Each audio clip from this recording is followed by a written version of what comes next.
Welcome to my CSE tutorial. This is the next exercise 3B from chapter number 1, Review of Python.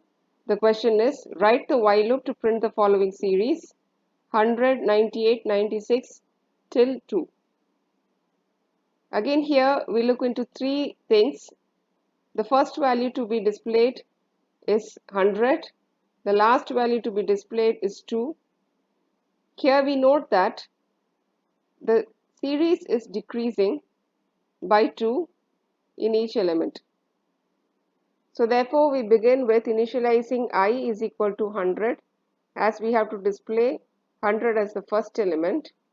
Then we have to display this series till 2. Therefore the loop must execute till I greater than equal to 2.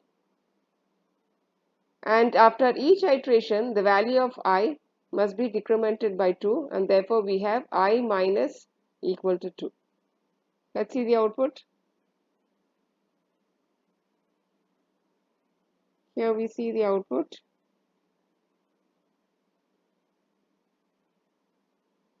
We have the even numbers displayed from 100 to 2.